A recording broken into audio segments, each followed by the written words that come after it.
Last ২৪ ঘন্টা একের পর এক বক্তব্য আসছে। তাদের টিমগুলো আলাদা আলাদা, লাইক রসুনের মতন, গোড়াটা কিন্তু এক জায়গায়। একটা রসুনের কোয়ার নাম হচ্ছে বৈষম্য বিরোধী ছাত্র আন্দোলন, এখানে আছে হাসনাত। আরেকটা আছে জাতীয় নাগরিক কমিটি, ওইটা হচ্ছে আরেকটা কোয়া, ওইখানে আছে সার্জিস। তারপর আবার এদের আরও টিম এ, টিম বি, বিভিন্ন সংগঠন এখন তৈরি হচ্ছে। আবার ওইদিকে আছে আরেকটা কি জানি নাম, আমি গতকালকে দেখলাম, সরি নামটা মনে নেই। তো সকলে মিলে এরপরে সরকারের মধ্যে আছে উপদেষ্টারা, তারাও কিন্তু এরা সবাই একটা টিম। হঠাৎ করে গতকালকে বিএনপি ইস্যুতে যতগুলো আলোচনা হয়েছে এর মধ্যে সবচেয়ে নিন্দনীয় যে আলোচনাটা, এটাকে আমি নিন্দনীয় বলবো, তবে এটাতে আওয়ামী লীগের যারা নেতাকর্মীরা আছেন মজা পাইছেন। তারা বলতেছেন লাইগা গেছে রে, মুজিববাদকে ৭২-এর সংবিধানকে যে ছড়ে ফেলার ঘোষণা করা হয়েছে, সেইখানে নতুন করে একটা শব্দ আমরাও শুনলাম, আমিও ফার্স্ট টাইম শুনছি, এতদিন নিউজ করি, জিয়াবাদ। কারা কারা শুনছেন জিয়াবাদ? আমি মনে করি এটা সরাসরি বিএনপির নেতাকর্মীদের সেই লেভেলে একটা ঝাঁকুনি দেওয়ারই চেষ্টা করা হয়েছে। তাও এই কাজটা কে করেছেন?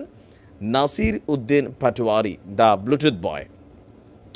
অলরেডি বিএনপির নেতাদেরকে এমনভাবে লাড়াচাড়া করার মতন বক্তব্য মাঝে মাঝে দেয়, তার এক এক বক্তব্য নিয়ে কিন্তু সেই লেভেলে হয়, এমনকি এইটা নিয়েও অলরেডি নিন্দা আসছে। সে বলছে দেশে আমরা জিয়াবাদ মুজিববাদ চাই না। তাহলে এই দেশে আওয়ামী লীগের চায় না, এই গত ১৫ বছর দুঃশাসন করছে, ফাইন, ছাত্রদের উপর রক্ত ফালাইছে, ফাইন। তো বিএনপিরও চাও না, তাহলে তোমরা কারে চাও? তারা বলতেছে আমরা রাজনৈতিক দল আনবো। তা আসেও রাজনৈতিক দল হিসেবে। বিএনপি বলতেছে তার মানে -2 ফর্মুলাটা সঠিক। নাসির উদ্দিন পাটোয়ারি যদিও সরকারের কেউ না, but they are a part of government. তারাই এ টিম রোনের এই কোষা সেই কোষা, এরকম বিএনপির নেতাকর্মীদের বক্তব্য আপনারা দেখলেই বুঝবেন।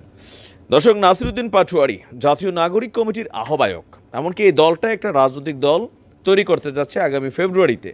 এর মাঝখানে তাদের একটা বক্তব্য খুবই ভাইরাল। বলা হচ্ছে যে রাজনৈতিক দলগুলোর মধ্যে আদর্শিক বিভাজন চাই না, তো কি চাই? দেশের সবার উপর জনগণ থাকবে, জিয়াবাদ বা মুজিববাদ চাই না।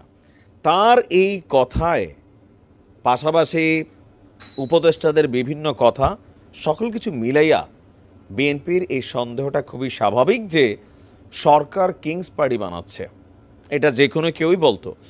গতকালকে রাজধানীর বাংলা মোটরে জাতীয় নাগরিক কমিটির কেন্দ্রীয় কার্যালয়ে এক বক্তব্যে নাসির উদ্দিন পাটোয়ারি তিনি বলছেন যে আমরা যদি দেখি যে এদেশে বিভাজনের রাজনীতি চলবে না, দেশে যে কোনো বিষয়ে সিদ্ধান্ত জনগণ নেবে। তো জনগণই তো নিচ্ছে। বিএনপি যারা ফলোয়ার তারা কি জনগণ না? আওয়ামী লীগের যারা ফলোয়ার তারাও তো জনগণ, জামাতের যারা ফলোয়ার তারাও জনগণ। আমি বরাবরই বলি এই দেশের রাজনৈতিক দলগুলোর মতন আমাদের পোলাপানে শিখে গেছে। আওয়ামী লীগ তো বলতো জনগণ আমাদেরকে চায়। আগে বুঝতে হবে কত পার্সেন্ট জনগণ, সেটার জন্য নির্বাচন দিলেই বোঝা যাবে যে কারে চায়, জনগণ কি চায়। সেটা চাওয়ার প্রক্রিয়াটা কি? নির্বাচন, সোজা হিসাব। তো ছাত্ররা এখন একই ভাষা বলছে লাল কিংবা নেভি কোনো নামেই সন্ত্রাসী কার্যক্রম চলবে না। বর্তমান জিওপলিটিক্যাল অবস্থানের কারণে দিন দিন নতুন সংকট সামনে আসবে, সেই সংকট মোকাবেলা করতে হবে। তার বক্তব্য ছিল যে গত ৫৩ বছর যারা ক্ষমতায় ছিলেন তারা জনগণের প্রত্যাশা অনুযায়ী কাজ করতে পারেননি। নাগরিক কমিটির আহ্বায়ক বলছেন ২৪-এর গণঅভ্যুত্থানের মাধ্যমে একটা সুযোগ সৃষ্টি হয়েছে। তার মানে গত ৫৩ বছর এই দেশে যতগুলো রাজনৈতিক দল ছিল সবাই ব্যর্থ হয়েছে। তাহলে দরকার কি? নতুন একটা রাজনৈতিক দল। এই সুযোগটা এখন আসছে, নাকি অন্য কোনো পদ্ধতি? ৫৩ বছরের জায়গায় ৫৪ বছর এই দলগুলাই তো আছে। তার মানে এই দল কোনোটাই, সবগুলা ফেল মারছে। পাটোয়ারি বলছেন যে ৭১-এর পর জনগণকে অন্ধকারে রেখে একটা সংবিধান তৈরি করা হয়েছিল।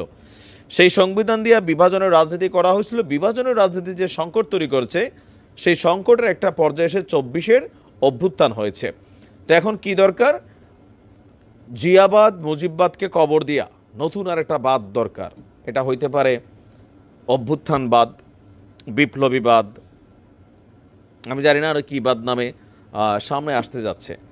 এই ধরনের বক্তব্যগুলো কোথাও না কোথাও বাংলাদেশে নতুন করে আর একটা বিতর্ক তৈরির চেষ্টা করছে। তবে আওয়ামী লীগ খুশি যে এতদিন তোমরা বলতা বিএনপির তাহলে যে মুজিববাদ, তো এখন তো বাবা তোমরা জিয়াবাদ চেষ্টা করতেছো, আমরা তো বলি নাই, বলছে কে? তোমাদেরই মিত্ররা, যাদের সাথে তোমরা একসাথে জোট কইরা শেখ হাসিনা সরকারের পতন করেছো। এখন দেখো চীনা নাও এরা কারা। আপনি কমেন্টগুলো দেখেন, বাঙালির মাথায় ভাই আমি কমেন্ট পড়ি, বিভিন্ন জায়গায় কমেন্ট পড়ি, আমার মধ্যে নিশ্চয়ই অনেকেই পড়েন।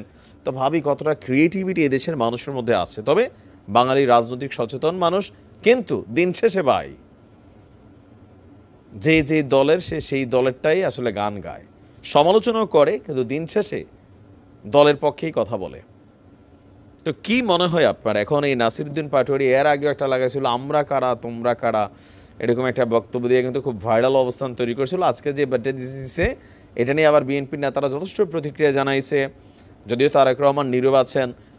মানে আসলে কি চলবে বা কি ঘটবে, ছাত্রদলের নেতারা প্রচণ্ড রিয়েকশন দিছেন যে নাসিরুদ্দিন পাটোয়ারির এই ধরনের বক্তব্য এটা অসম্মানজনক, জিয়া সাহেবের সম্মানের সাথে এটা মানে সম্মানহীনতা একটা অবস্থান সে প্রকাশ করছে, এটা দুঃসাহস, ক্ষমা চাওয়া উচিত, নানান কিছু। নাসিরুদ্দিন পাটোয়ারি ক্ষমা চাইবে? আমার মনে হয় না চাইবে, চাইতেও পারে বাট মনে হয় না। দেখা যায় আসলে কি হয়। ভালো থাকবেন।